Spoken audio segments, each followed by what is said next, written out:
Diffusion, थोड़ा effusion, थोड़ा सा कैटालिसिस पर, मतलब थोड़ा सा इस तरह का लेक्चर है कि जो हम रिएक्शंस परफॉर्म करते हैं या जो हम काम परफॉर्म कर रहे होते हैं, तो कब इसकी स्पीड ज़्यादा होती है, कब स्पीड कम होती है, कब कौन से फैक्टर्स जो हैं वो इसके ऊपर अमल कर रहे होते हैं, कुछ इस तरह का हमारा लेक्चर है।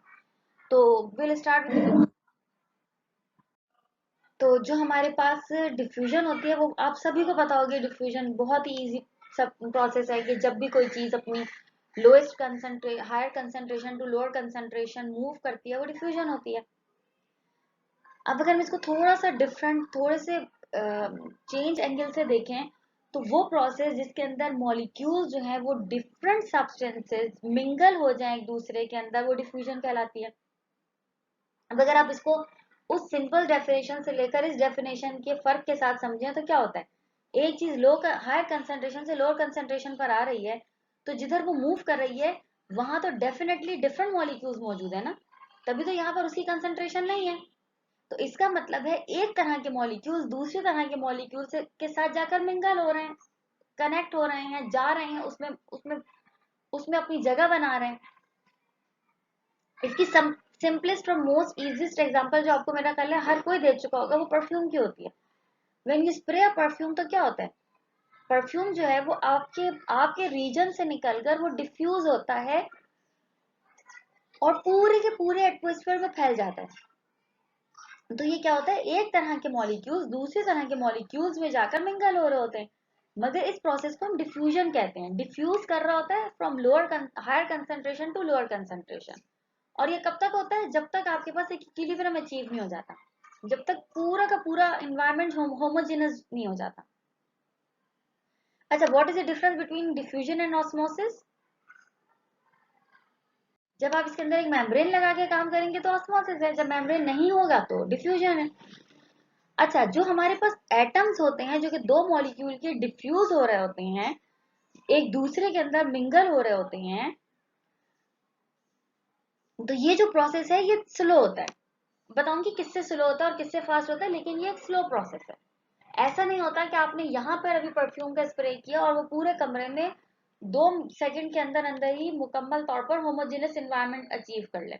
It is a bit slow process. लेकिन ये बात याद रखिएगा, स्लो किसमें और फास्ट किसमें। ये जब मैं परफ्यूम स्प्रे कर रही हूँ तो ये गैस का मॉलिक्यूल, और आपको मालूम है कि गैस के मॉलिक्यूल तेजी से स्प्रेड करते, तो यहाँ पर 2 सेकंड में काम नहीं होगा, लेकिन 1 मिनट से कम वक्फे में तो आपको डेफिनेटली पूरे कमरे का एनवायरनमेंट होमोजेनस मिलेगा ना, आपको एक जैसा एनवायरनमेंट अपने सराउंडिंग में ऑब्जर्व होगा ना। लेकिन यही डिफ्यूजन अगर आप सॉलिड के केस में लेकर जाएं, यही डिफ्यूजन अगर आप लिक्विड के केस में लेकर जाएं, तो गैस के मुकाबले में ये काफी स्लो होती है। गैस के मुकाबले में इसकी जो लिमिट है ये काफी स्लो होती है। लेकिन गैसेस में आपको ये बहुत फास्ट मिल रही होती है, लिक्विड्स और सॉलिड्स में आपको ये स्लो मिल रही होती है। सॉलिड में सबसे स्लो क्यों, क्योंकि सॉलिड के मॉलिक्यूल्स सबसे लेस इजीली मोबाइल होते हैं, लेस इजीली मूव करते हैं।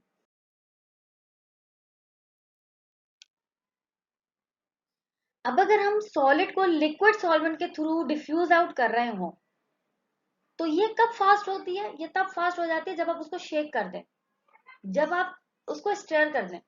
इसकी बहुत बेहतरीन मिसाल है, अगर लेट सपोज आप शुगर मॉलिक्यूल्स लें और उसको वाटर मॉलिक्यूल्स में फैलाने की कोशिश करें, वाटर मॉलिक्यूल्स में उसका सोल्यूशन बनाने की कोशिश करें, तो क्या होगा, अगर आप लिक्विड के अंदर उस सॉलिड को छोड़ के चली जाएं, तो जब आप बहुत देर बाद भी वापस आएंगे तो नीचे सॉलिड पार्टिकल्स आपको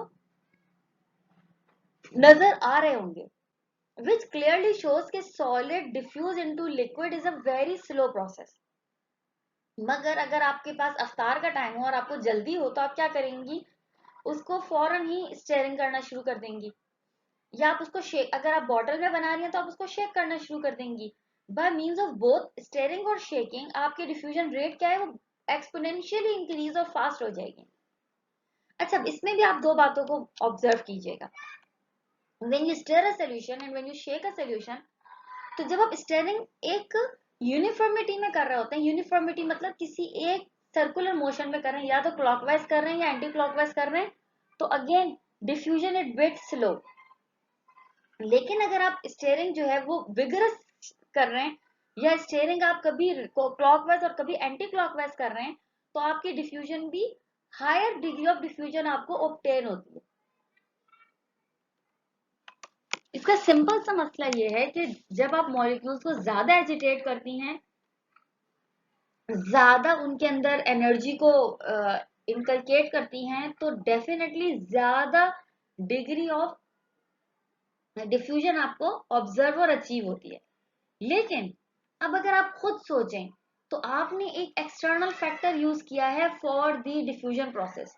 आपने उसको शेक किया है, आपने उसको स्टर किया है। व्हेन यू शेक और स्टर अ सॉल्यूशन, अब ये आप इसको प्योर डिफ्यूजन नहीं कह सकते हो, तो ये अभी भी डिफ्यूजन रही है, लेकिन ये प्योर डिफ्यूजन नहीं है। प्योर डिफ्यूजन ये तब होती जब आप सॉलिड को लिक्विड के अंदर छोड़ के चली जाती, बहुत देर बाद आके देखती, और वो जितना डिग्री ऑफ डिफ्यूज हुआ होता, ये इसकी प्योर डिफ्यूजन है।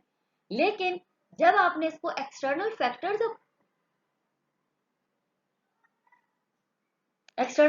प्रोवाइड किए, जब आपने इसको एजिटेट किया, जब आपने इसको स्टर किया, जब आपने इसको शेक किया, तो क्या हुआ?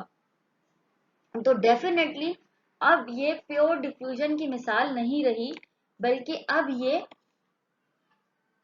डिफ्यूजन तो है, लेकिन प्योर डिफ्यूजन नहीं है। सही है? अच्छा, तो हमारे पास, ये मैंने अभी भी आपको बताया, मैं फिर रिपीट कर रही हूँ कि जो गैसेस हैं वो ज्यादा तेजी से डिफ्यूज आउट होती हैं एज कंपेयर टू लिक्विड के। क्यों? क्योंकि हमारे पास गैसेस में ज्यादा यूनिफॉर्म एटमॉस्फेयर होता है, गैसेस को ज्यादा यूनिफॉर्मिटी, ज्यादा इक्विवेलेंट बिहेवियर, ज्यादा इक्विवेलेंट एनवायरनमेंट मिल रहा होता है। अब अगर आप सॉलिड इनटू लिक्विड की बात करें, तो मैंने इसीलिए आपको कहा कि आप जिस तरीके से शेक और स्टर करेंगे, उस हिसाब से उसकी डिफ्यूजन फर्क हो जाएगी। इसका मतलब है कि हर मॉलिक्यूल को इक्विवेलेंट एनवायरनमेंट या इक्विवेलेंट सिस्टम नहीं मिल रहा। लेकिन गैसेस के केस में आपको इक्विवेलेंट या यूनिफॉर्म कंपोजिशन ऑफ एटमॉस्फेयर मिल रही होती है, जिसकी वजह से आपकी गैसेस की डिफ्यूजन जो है वो मच फास्टर होती है। और दूसरी इंपॉर्टेंट बात यह है कि गैसेस की मोबिलिटी भी ज्यादा होती है, गैसेस के अंदर मूव करने की एबिलिटी भी ज्यादा होती है। एज पर माई मतलब इंफॉर्मेशन या कंफर्मेशन, आप मैं ये कह सकती हूँ कि डिफ्यूजन आप सभी को पता होगा, लेकिन इफ्यूजन आप में से बहुत सौ को नहीं पता होगा। याद रखिएगा, कोई भी चीज कभी लो टू हाई मूव नहीं कर सकती। ये बात हमेशा याद रखिएगा, कोई भी चीज लो टू हाई मूव कर ही नहीं सकती जब तक, अनटिल अनलेस आप उसे कोई ऐसी ऐसी फोर्स प्रोवाइड ना करें कि वो मजबूर हो जाए मूव करने के लिए। तब तब तक वो खुशी खुशी मूव नहीं करेगा। इसकी मिसाल ऐसी है कि, नहीं ये मिसाल यहाँ नहीं चलेगी, लेकिन बस मैं आपको इतना बता दूं कि कोई भी चीज लो कंसंट्रेशन से, हाँ इसकी मिसाल आप ऐसे समझ लें कि एक फकीर है और एक बहुत बड़ा बादशाह है, तो क्या फकीर ले जाके पैसे बादशाह को देगा? नहीं देगा। ये वाली ये वाला ट्रांसफॉर्मेशन तो कभी भी नहीं होगा, या मतलब ये वाला मूवमेंट तो कभी भी नहीं होगी। हाँ, लेकिन बादशाह फकीर को बुला के जरूर देगा। ये वाला ट्रांसफॉर्मेशन या ये वाली मनी एक्सचेंज तो आप लोगों ने देखा होगा, लेकिन फकीर टू बादशाह वाला नहीं देखा होगा। तो low concentration to high concentration तब तक चीज नहीं मूव करती जब तक आप उसे कोई एक्सटर्नल अनयूजुअल फैक्टर प्रोवाइड ना करो। फकीर बादशाह को पैसे देगा, अगर बादशाह बदमाश होगा और उसके घर पे जाके पैसे छीन लेगा, ये केस आपको जरूर देखने को मिलेगा। लेकिन ये केस नहीं देखने को मिलेगा कि फकीर खुद से जाए, दरवाजा बजाए और बादशाह के घर में अपने पैसे रख के चला जाए। तो ये मतलब बस इसका इतना सा कहने का कि लो टू हाई कंसेंट्रेशन चीज सिर्फ तब मूव करती है जब आप उसको कोई अनयूजुअल एक्सटर्नल फैक्टर प्रोवाइड करना हो कि वो मजबूर हो जाए मूव करने के लिए। अदर देन दैट वो कभी मूव नहीं करेगी। इफ्यूजन क्या है? इफ्यूजन ये वो प्रोसेस है जहां पे गैस निकलने की कोशिश करे, लेकिन फ्रॉम अ होल। अब जैसे आप लोगों ने देखा होगा, लोग कहते हैं टायर बर्स्ट हो गया, ये इफ्यूजन का प्रोसेस है। ये डिफ्यूज नहीं हुआ, टायर की गैस जो है वो इन्वायरमेंट में डिफ्यूज होके नहीं गई, बल्कि ये इफ्यूज होके गई। अगर आप कभी बलून फुला रहे हो और उसमें कोई एक सुराख हो जाए, तो क्या होगा? आपने खुद ऑब्जर्व किया होगा, या आपने खुद भी ये करके देखा होगा कि बलून आपने अच्छे से फुला के टाइट किया हुआ होगा, टाई किया हुआ होगा, और आप उसमें जैसे पिन मारेंगे तो वो बहुत तेजी से उसमें से निकल रही होगी, लेकिन वो डिफ्यूजन नहीं होगी, वो इफ्यूजन होगी। तो जब भी गैस के मॉलिक्यूल अपने आप को एस्केप करें, मूव करें या जगह को छोड़ के दूसरी जगह पे जाए, मगर from a particular proper small hole, तो जब वो होल के जरिए मूव आउट करेंगे तो वो इफ्यूजन कहलाएगी। जब वो कोई होल का सिस्टम नहीं है, वो डायरेक्ट जा रहे हैं, वो डिफ्यूजन थी।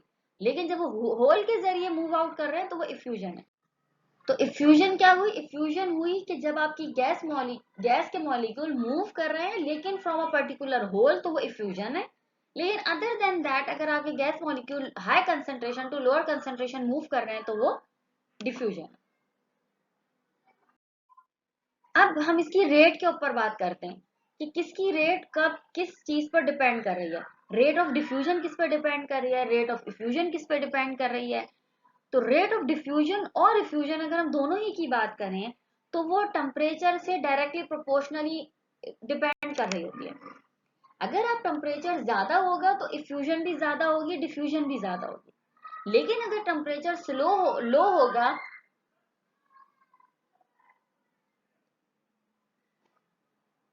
अगर टेम्परेचर लो होगा तो डिफ्यूजन भी स्लो होगी, इफ्यूजन भी स्लो होगी।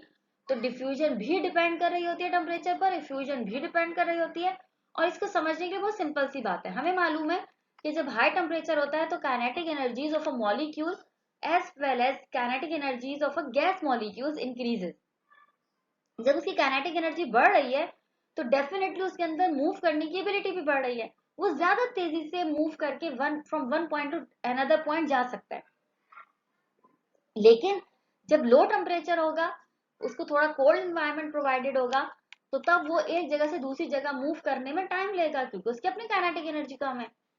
तो हमेशा ये बात याद रखिएगा, इफ्यूजन हो या डिफ्यूजन हो, हाई टेम्परेचर पे फास्ट और लो टेम्परेचर पर स्लो होती है। अच्छा, ये दोनों ही असल में नहीं, हाई टेम्परेचर पे फास्ट होती है, लो टेम्परेचर पे स्लो होती है। मैंने कहा है बोथ, इफ्यूजन हो या डिफ्यूजन हो, दोनों ही हाई टेम्परेचर पे फास्ट और लो टेम्परेचर पर स्लो होती है। ये जो दोनों ही प्रोसेस हैं, effusion as well as diffusion, ये हमेशा मॉलिक्यूल की मोशन पर डिपेंड करते हैं ना।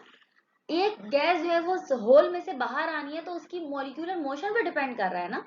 एक गैस अपनी हायर कंसंट्रेशन से लोअर कंसंट्रेशन की तरफ मूव करनी है तो ये अपनी on the basis of molecular motion he move करेगा ना। यही वजह है कि टेम्परेचर पे डिपेंड कर रहा होता है। लेकिन as well as it depends on the speed of a molecule. Molecular speed पे डिपेंड कर रहा होता है, मॉलिक्यूलर स्पीड डायरेक्टली प्रोपोर्शनल होती है टेम्परेचर से। सिर्फ टेम्परेचर पे नहीं डिपेंड करती, ये और भी फैक्टर पे डिपेंड करती है, लेकिन one of the factor is temperature. Temperature increase होगा, मॉलिक्यूलर मोशन बढ़ेगी, मॉलिक्यूलर मोशन बढ़ेगी तो डेफिनेटली इफ्यूजन डिफ्यूजन बढ़ जाएगा। टेम्परेचर कम होगा, मॉलिक्यूलर मोशन कम होगी क्योंकि उसकी काइनेटिक एनर्जी कम होगी, इफ्यूजन डिफ्यूजन कम हो जाएगा। अच्छा, ये जो रेट ऑफ इफ्यूजन या डिफ्यूजन है, ये आपके पास इंक्रीज हो सकती है क्या मैं ये डिपेंड करती है आपकी मॉलिक्यूलर मास पर भी। आपका मॉलिक्यूलर मास जैसे जैसे बढ़ता है, आपकी रेट ऑफ इफ्यूजन डिफ्यूजन कम होती है। समझने की बात है। इसकी मिसाल ऐसी है कि अगर एक बहुत स्लिम स्मार्ट लड़की और एक बहुत मोटी सी आंटी है तो क्या होगा, आप उन दोनों की रेस लगवाएं तो जो स्लिम स्मार्ट होगी वो तेजी से निकल जाएगी, जो मोटी वाली होंगी वो स्लो होंगी। क्योंकि जैसे जैसे आपका मॉलिक्यूलर वेट बढ़ता है, जैसे जैसे बॉडी मास बढ़ता है, वैसे वैसे मोबिलिटी की एबिलिटी कम हो जाती है। उसकी मोबिलिटी, मूवमेंट, उसकी डिफ्यूजन, उसकी इफ्यूजन कम हो जाती है क्योंकि उसके अंदर क्योंकि उसके अंदर चलने की सलाहियत कम हो जाती है ना। तो इसी तरह हमारे मॉलिक्यूल्स में भी होता है, जैसे जैसे उनका मॉलिक्यूलर वेट बढ़ता है, जैसे जैसे उनका मॉलिक्यूलर मास बढ़ता है, वैसे वैसे उनके अंदर मूव करने की सलाहियत कम हो जाती है, उनकी उनकी मॉलिक्यूलर स्पीड स्लो हो जाती है। तो अगर मॉलिक्यूलर स्पीड स्लो होगी तो रेट ऑफ इफ्यूजन डिफ्यूजन भी कम हो जाएगा। सही है। तो आपकी स्पीड कम हो जाती है मॉलिक्यूल की मूवमेंट की, जैसे जैसे उसका मॉलिक्यूलर मास बढ़ने लगता है। लेकिन ये चीज इफ्यूजन में सिंपल है एज कंपेयर टू डिफ्यूजन के केस में, क्यों? क्योंकि इफ्यूजन जो है वो एक गैस सब्सटेंस के ऊपर की मोशन पर डिपेंड कर रहा है, जबकि डिफ्यूजन एट अ टाइम बहुत से गैस मॉलिक्यूल की मोशन पर डिपेंड कर रहा है। हम ये कहते हैं कि जो इफ्यूजन है वो at a time single gas को इंटरटेन कर रही है, लेकिन डिफ्यूजन के केस में यही सारे प्रोसेसेस ज्यादा कॉम्प्लिकेट हो जाते हैं, क्योंकि वो मल्टीपल गैसेस को एट अ टाइम डील कर रहा होता है। डिफ्यूजन तो एनवायरमेंट। ओके, तो ये हमारे पास रेट जिन चीजों पर डिपेंड करती है क्या होती है, एक उसकी मॉलिक्यूलर मास पर डिपेंड कर रही होती है, दूसरा रेट हमारे पास टेम्परेचर पर डिपेंड कर रही होती है, तीसरा हमारे पास मॉलिक्यूलर मोशन। अब अगर मॉलिक्यूलर मोशन और मास की बात करें या टेम्परेचर की बात करें तो ये बहुत ज्यादा कोरिलेटेड है। High temperature high molecular motion, low mass high molecular motion. तो ये सारी जो फैक्टर्स हैं वो एक दूसरे से इंटरकनेक्टेड इंटरलिंक्ड फैक्टर्स हैं। अब हम डिफ्यूजन वर्सेस इफ्यूजन का थोड़ा सा फर्क देख लेते हैं, क्योंकि आप लोगों को डिफ्यूजन की भी हर तरीके से प्रॉपरली नोहा हो गई है, और मैं समझती हूँ कि इफ्यूजन की भी हो गई। डिफ्यूजन तो आपने बचपन से पढ़ा हुआ था, इफ्यूजन मेरा ख्याल है पहली दफा पढ़ा होगा। तो अब हम इन दोनों का थोड़ा सा कंपैरेटिव देख लेते हैं, क्योंकि कोई चीज कंपैरेटिव में तमीज से समझ आ जाती है। अगर हम डिफ्यूजन की बात करें तो इसमें जो net precise movement of a particle होती है, पार्टिकल कौन से पार्टिकल हो सकते हैं? पार्टिकल्स में आपके पास एटम्स हो सकते हैं, आइंस हो सकते हैं, मॉलिक्यूल्स हो सकते हैं, यही चीजें डिफ्यूज आउट होती हैं। वो अपने एक हायर कंसंट्रेशन के रीजन से लोअर कंसंट्रेशन के रीजन पे मूव करते हैं। फेयर इनफ, यही डिफ्यूजन होती है। हमें मालूम है जब भी कोई चीज अपनी हायर कंसंट्रेशन से लोअर कंसंट्रेशन की तरफ मूव करती है विदाउट या प्रेजेंस ऑफ एनी मेम्ब्रेन, तो वो डिफ्यूजन कहलाती है। लेकिन जब वही movement of a gas particle, लेकिन इफ्यूजन में सिर्फ गैस लिखा है, आप इसको नोट करें, इफ्यूजन में मैंने एटम आयन और मॉलिक्यूल नहीं लिखा। डिफ्यूजन आपकी लिक्विड में भी डिफ्यूजन आपको ऑब्जर्व होती है, गैसेस में भी आपको डिफ्यूजन ऑब्जर्व होती है, लेकिन इफ्यूजन आपको सिर्फ गैसेस में ऑब्जर्व होती है कि जब मूवमेंट हो रही हो गैस पार्टिकल की किसी होल के अक्रॉस, जब वो होल के जरिए निकलने की कोशिश करता है तो वो इफ्यूजन कहलाती है। डिफ्यूजन सॉलिड, लिक्विड्स और गैसेस तीनों में पॉसिबल है, लेकिन इफ्यूजन सिर्फ और सिर्फ गैस मॉलिक्यूल्स में पॉसिबल है। फिर अगेन डिफ्यूजन की अगर आप बात करें तो सॉलिड में सबसे स्लो, लिक्विड में फास्ट, सॉलिड से, और गैस में सबसे फास्ट। मॉलिक्यूल जो है वो फ्री मूव करते हैं थ्रू आउट स्पेस डिफ्यूजन के केस में, लेकिन मॉलिक्यूलर मूवमेंट जो है वो आपके पास सिर्फ और सिर्फ होल के अक्रॉस हो सकती है इफ्यूजन के केस में। कंसंट्रेशन ग्रेडियंट जो है वो बेसिकली ड्राइविंग फोर्स होती है डिफ्यूजन के केस में। कंसंट्रेशन ग्रेडियंट अगर आप गैसेस की बात करें वो एक प्रेशर ग्रेडियंट जनरेट करती है, जो अभी मैंने आपको बताया कि इसमें प्रेशर बहुत इंपॉर्टेंट रोल प्ले कर रहा होता है ना। तो concentration gradient of a gas generates a pressure gradient. तो असल में ये इसका ड्राइविंग फोर्स होता है इफ्यूजन का, क्योंकि वहां पर एक प्रेशर ग्रेडियंट भी बन रहा होता है, वो प्रेशर के जरिए भी अपने आप को इफ्यूज आउट कर रही होती है। तो जब आप डिफ्यूजन की बात करें तो वो प्योरली कंसंट्रेशन डिपेंडेंट उसका ड्राइविंग फोर्स है, लेकिन इफ्यूजन के केस में वही कंसंट्रेशन ग्रेडियंट प्रेशर ग्रेडियंट को प्रोवोक कर रहा होता है, या बना रहा होता है। डिफ्यूजन के केस में अच्छा, तो जो हमारे पास कोलिजन होती है डिफ्यूजन के केस में, मॉलिक्यूल के दरमियान मॉलिक्यूल्स कोलाइड भी करते हैं, लेकिन इफ्यूजन के केस में कोलिजन नहीं हो रही होती। क्यों? क्योंकि निकलने का जैसे एक पाथवे मिला हुआ, सब बस निकल रहे हैं, वो आपस में लड़ नहीं रहे, वो आपस में एक दूसरे से टकराकर कोलाइड करके अपना और उसका टाइम जाया नहीं कर रहे, बस वो निकलने पर उनका फोकस है। इसकी मिसाल आप लोगों को आजकल बड़ी अच्छी मिलेगी। अगर आप लोग कहीं वैक्सीनेशन सेंटर पे जाएं तो आप लोगों को क्या नजर आएगा कि जैसे ही जो एक पाथवे होता है अंदर जाने का, वहां से लोग अब एक दूसरे को पीछे करने के चक्कर में नहीं लगे होते, बस उनकी कोशिश होती है कि हम आगे निकल जाएं।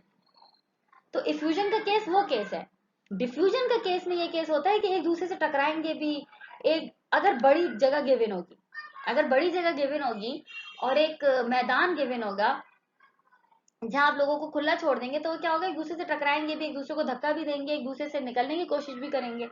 लेकिन वन एट अ टाइम अगर बंदे के गुजरने की कोशिश है तो बस सिर्फ लोग गुजर रहे होंगे, वो एक दूसरे को धक्का नहीं दे सकेंगे। तो कोलिजन जो है वो आपको डिफ्यूजन के केस में तो मिलता है, इफ्यूजन के केस में कोलिजन नहीं मिलता। डिफ्यूजन जो है वो लेस एफिशिएंट मेथड है, लेकिन इफ्यूजन जो है वो ज्यादा एफिशिएंट है, क्योंकि इसमें आपके पास प्रेशर डिफरेंस इन्वॉल्व हो जाता है। जब प्रेशर डिफरेंस इन्वॉल्व होता है तो उसकी एफिशिएंसी भी बढ़ जाती है, उसकी स्पीड भी बढ़ जाती है, उसका वर्किंग परफॉर्मेंस एफिशिएंसी फिनोमेना भी बढ़ जाता है। लेकिन डिफ्यूजन के केस में इफ्यूजन के मुकाबले में, ये बात याद रखिएगा, डिफ्यूजन की ये सारी बातें मैंने इफ्यूजन के कंपैरेटिव में कही हैं, तो इफ्यूजन के कंपैरेटिव में डिफ्यूजन जो है वो लेस एफिशिएंट मेथड है। फिर हम थोड़ा सा डिफ्यूजन लिमिटेशंस को देख लेते हैं।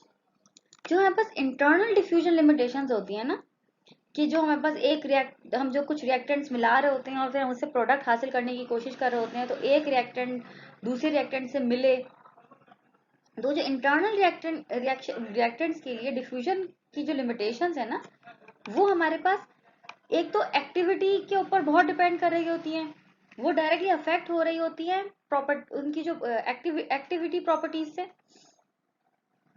और ये डिपेंड कर रही होती है पोर साइज ऑफ डिस्ट्रीब्यूशन से, कि हमारे मॉलिक्यूल में कितनी ज्यादा रिएक्टिविटी है। आपको खुद ही मालूम होगा हर मॉलिक्यूल एक जैसा रिएक्ट नहीं करता, हर मॉलिक्यूल की रिएक्टिविटी एक जितनी नहीं होती, उनके पार्टिकल साइज पे बहुत ज्यादा डिपेंड कर रही होती है। और इसके अलावा हमारे हमारे पास ये जो रिएक्टिविटी है, ये मॉलिक्यूल की कैटलिस्ट पे बहुत डिपेंड कर रही होती है। आप लोगों ने देखा होगा बहुत दफा जो हम रिएक्शंस करते हैं, खास तौर पे आप में से अगर कोई ऑर्गेनिक का है तो आप लोगों ने ऑब्जर्व किया होगा कि बहुत दफा रिएक्शंस जो है वो नॉर्मल कंडीशंस पे नहीं हो रहे होते, फिर आप लोग उसके अंदर कोई मेटल कोई इस तरह की चीज डाल रहे होते हैं जो एज अ कैटलिस्ट एक्ट कर रहा होता है।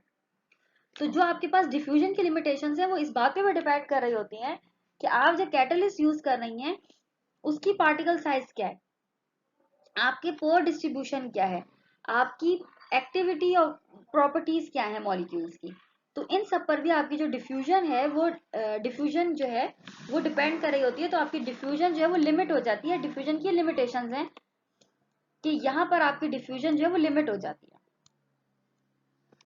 अब हम देख लेते हैं थोड़ा सा कैटलिस्ट को। ये बात सभी को मालूम है कि कोई भी चीज जो कि खुद तो यूज ना हो लेकिन रिएक्शन को स्पीड अप कर दे वो कैटलिस्ट है। कोई भी चीज जो रिएक्शन को होने पर मजबूर कर दे कम से कम पॉसिबल टाइम में, वो कैटलिस्ट है। लेकिन at the end of the reaction वो आपको अनटच अनयूज वापस मिल जाए, आप उसको वापस हासिल कर लें, वो कैटलिस्ट है। क्योंकि कैटलिस्ट रिएक्शन में इस्तेमाल जरूर होता है लेकिन कंज्यूम नहीं होता।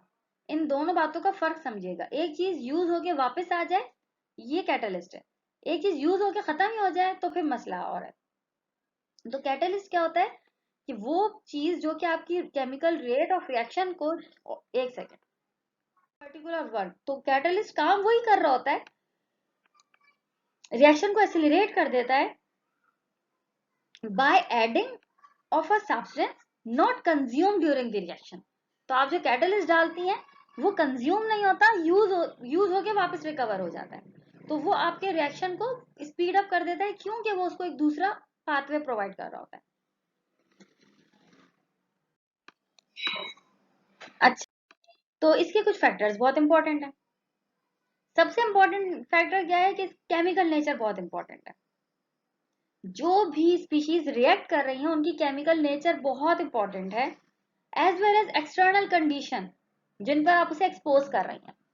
बहुत दफा ऐसा होता है, शायद मैंने आपको पहले भी बोला कि आप ए टू बी इंटरेक्ट करवा रही होती हैं, लेकिन कंडीशन वो नहीं होती जिन पर उनको रिएक्ट करना है। आप उनको, हो सकता है बहुत लो टेम्परेचर पर रिएक्ट करना और आप उन्हें बहुत हाई टेम्परेचर प्रोवाइड कर रही हो। जरूरी नहीं है हमेशा हर काम अच्छा हाई टेम्परेचर पर ही हो, बहुत सी चीजें लो टेम्परेचर पर अच्छा रिएक्ट करती हैं, बहुत सी चीजें हाई टेम्परेचर पर अच्छा रिएक्ट करती हैं। इसकी बहुत सिंपल सी मिसाल है, लेट सपोज आपको कोई, मतलब कोई बहुत अच्छी आपकी बचपन की ऐसी दोस्त होगी जो अक्सर हम अभी तक हमेशा साथ होगी। तो इस चीज में ये बात बहुत डिपेंड करती होगी कि वो आपको किस कंडीशंस पे मिली थी, उस वक्त क्या आपकी मेंटल मतलब मेंटल कंपैटिबिलिटी थी, क्या कंडीशंस थी, क्या कोई दूसरी उस वक्त अवेलेबल ही नहीं थी। तो इसका मतलब है कि आपकी और उसकी दोस्ती होने में एक फैक्टर उस एक्सटर्नल कंडीशंस का भी था, जो अगर फर्क होती तो शायद वो आपकी दोस्त ना होती। तो हमेशा ये बात याद रखिएगा, किसी भी काम के, किसी भी रिएक्शन के, किसी भी चीज के होने में इस बात के बहुत ज्यादा अमल दखल होता है कि एक्सटर्नल कंडीशन क्या है। तो सिमिलरली आपके रिएक्शन के होने में भी इस बात का बहुत बड़ा किरदार है कि एक्सटर्नल कंडीशन क्या है। हर कंडीशन पर हर रिएक्शन कभी भी पॉसिबल नहीं होता। यही वजह है कि जब आप कोई रिएक्शन वाटर एनवायरनमेंट में करते हैं और वो नहीं होता, तो सबसे पहले आप सॉल्वेंट बदल देते हैं। आप सॉल्वेंट बदलते हैं और वो रिएक्शन हो जाता है। इसका मतलब है कि उन दोनों रिएक्टेंट के मिलने में कोई मसला नहीं था, बस उसे साजगार माहौल नहीं मिला। as soon as it gets the optimal condition, they got reacted। तो हमेशा बात याद रखिएगा, रिएक्शन के किसी भी रिएक्शन के होने में एक्सटर्नल कंडीशंस बहुत इंपॉर्टेंट रोल प्ले करती हैं। यही वजह है कि जब भी कोई रिएक्शन परफॉर्म किया जाता है तो उसे मुख्तलिफ टेम्परेचर्स पे परफॉर्म करते हैं, उसको डिफरेंट पीएचएस पे परफॉर्म करते हैं। खास तौर पर चूंकि ये हमारा है ही सरफेस की का कोर्स, तो जो भी एड्जॉर्प्शन का रिएक्शन किया जाता है, मैंने आपको तब भी पहले भी बताया था कि उसको मुख्तलिफ पीएच पे जरूर करते हैं, क्योंकि हो सकता है किसी पीएच पे उसका रिएक्शन बहुत अच्छा हो, लेकिन दूसरे पीएच पर उसका रिएक्शन बहुत ही बुरा हो। तो हमें हर कंडीशन उसकी कंडीशंस को मॉनिटर करना पड़ता है। तो हर रिएक्शन अपनी अपनी केमिकल नेचर के बाद इस बात पे भी डिपेंड करता है कि आप उसे कंडीशन क्या दे रहे हैं। अच्छा, केमिकल नेचर भी बहुत इंपॉर्टेंट होती है। ऐसा हो सकता है कि आप दोनों ही पॉजिटिव स्पीशीज को रिएक्ट करवाने की कोशिश करें, और ये बात बहुत ऑब्वियस है कि पॉजिटिव टू पॉजिटिव रिएक्शन होना बहुत मुश्किल है। क्यों? क्योंकि वहां पर रिपल्सिव फोर्सेस इतनी ज्यादा बढ़ जाती हैं कि इंटरेक्टिव फोर्सेस को मौका ही नहीं मिलता कि वो रिएक्ट करें। लेकिन ऑपोजिट चार्ज स्पीशीज का रिएक्ट करना बहुत पॉसिबल होता है, क्योंकि वहां पर रिपल्सिव फोर्सेस नहीं होती। तो ये बात हमेशा याद रखिएगा कि सबसे पहले इंपॉर्टेंट बात तो यही है कि रिएक्टेंट में क्या रिएक्ट करने की एबिलिटी है या नहीं है। अगर रिएक्टेंट्स में रिएक्ट करने की एबिलिटी है, तो फिर दूसरे पॉइंट पर उसकी एक्सटर्नल कंडीशंस इंपॉर्टेंट होती हैं। अगर वो उस कंडीशन पर रिएक्ट नहीं कर रहा जो आप प्रोवाइड कर रही हैं, तो कंडीशन बदल दें, वो डेफिनेटली रिएक्ट कर जाएगा। ठीक है, बात समझ आ रही है? आगे चलो। अच्छा, हमारे पास जो भी कैटलिस्ट होते हैं ना, वो दो तरह के कैटलिस्ट होते हैं। एक होता है होमोजेनस कैटलिस्ट, एक होता है हेट्रोजेनस कैटलिस्ट। आज हम हेट्रोजेनस कैटलिस्ट को कवर करेंगे, कल की क्लास में हम इंशाल्लाह होमोजेनस कैटलिस्ट को कवर करेंगे। हेट्रोजेनस कैटलिस्ट जो है, बस कोई भी रिएक्शन जो हो रहा होता है ना सरफेस पर, क्योंकि हम सरफेस केमिस्ट्री पढ़ रहे हैं, ये बात याद रखिएगा, तो मोस्टली मैं जो चीजें पढ़ा रही हूँ सरफेस से ही डिपेंड करती हैं। Adsorption is a surface phenomena. तो अगर जो भी रिएक्शन सरफेस पर हो रहा है, वो हमेशा 5 बेसिक स्टेप्स के ऊपर डिपेंड कर रहा होता है। वो हमेशा 5 कंसेक्यूटिव स्टेप्स उसके अंदर अमल पैरा होते हैं, या रोल प्ले कर रहे होते हैं, या बेसिकली डिपेंडेंट होते हैं। सबसे पहले diffusion of a reactant molecules to surface. जब तक मॉलिक्यूल आपका डिफ्यूज नहीं होगा सरफेस पर, रिएक्शन स्टार्ट ही नहीं हो सकता। इन शॉर्ट अगर मैं कहूं कि मैं एड्सॉर्बेंट टू एड्सॉर्बेट रिएक्शन करवा रही हूं, तो जब तक आपका adsorbent to adsorbate diffuse out नहीं होगा सरफेस पर, रिएक्शन स्टार्ट नहीं हो सकता। तो पहला स्टेप क्या होगा कि आपने लेट सपोज कोई सॉलिड सब्सटेंस लिया है, तो दूसरा, और आप उसको डाई से एब्जॉर्ब करवाना चाह रही हैं, तो सबसे पहले आपको डाई की सोल्यूशन को सॉलिड के सरफेस के ऊपर स्प्रेड करना होगा। until this diffusion occur, reaction cannot be started। तो पहला स्टेप क्या है कि डिफ्यूजन हो आपके रिएक्टेंट मॉलिक्यूल्स का सरफेस के ऊपर, सही है। दूसरे नंबर पर एड्सॉर्प्शन हो सरफेस के ऊपर। आपका वो रिएक्टेंट मॉलिक्यूल जो कि आपका डिफ्यूज हुआ था सरफेस के ऊपर, अब उसे एड्सॉर्ब होना है सरफेस के ऊपर। दूसरे स्टेप में सबसे पहले आपकी एड्सॉर्प्शन होगी गैस की सरफेस के ऊपर।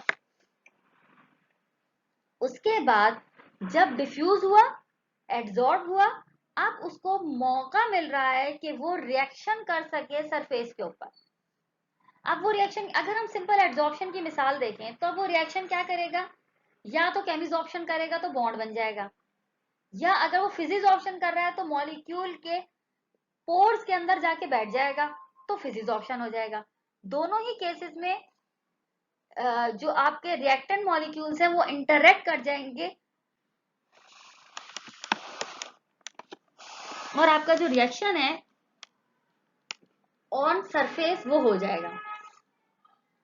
फिर आपके पास चौथा स्टेप क्या होता है कि डिसॉर्प्शन ऑफ अ प्रोडक्ट। जो प्रोडक्ट आपकी बनी थी अब वो डिसॉल्व होगी। और पांचवें स्टेप में diffusion of the dissolve product into the gas. वो जो प्रोडक्ट बनी थी वो डिसॉल्व होकर डिफ्यूज आउट हो जाएगी। वो प्रोडक्ट जो बनी थी वो डिसॉल्व होकर डिफ्यूज आउट हो जाएगी। रिएक्टेंट मॉलिक्यूल जब सरफेस के ऊपर डिफ्यूज हो रहे हैं, वो सरफेस आपका कैटालिटिक सरफेस हो सकती है। वहां पर वो एड्सॉर्ब हो जाएगा सरफेस के ऊपर, वहां पर रिएक्ट कर जाएगा वो सरफेस के साथ। रिएक्ट करने के मतलब है यानी कि उसने प्रोडक्ट फॉर्मेशन कर ली। वो प्रोडक्ट जो सरफेस के ऊपर बनी थी वो सरफेस को छोड़ देगी। वो जो आपकी कैटालिटिक सरफेस थी प्रोडक्ट उसको छोड़ देगी। प्रोडक्ट जब वो सरफेस छोड़ देगी तो छोड़ने के बाद आपको मालूम है ग्रेडियंट फ्लो के हिसाब से चीज डिफ्यूज होती है। अब वो प्रोडक्ट डिफ्यूज हो जाएगी आपके इन्वायरमेंट में। आपकी अगर वो गैस इन्वायरमेंट है तो वो गैस में डिफ्यूज आउट हो जाएगी।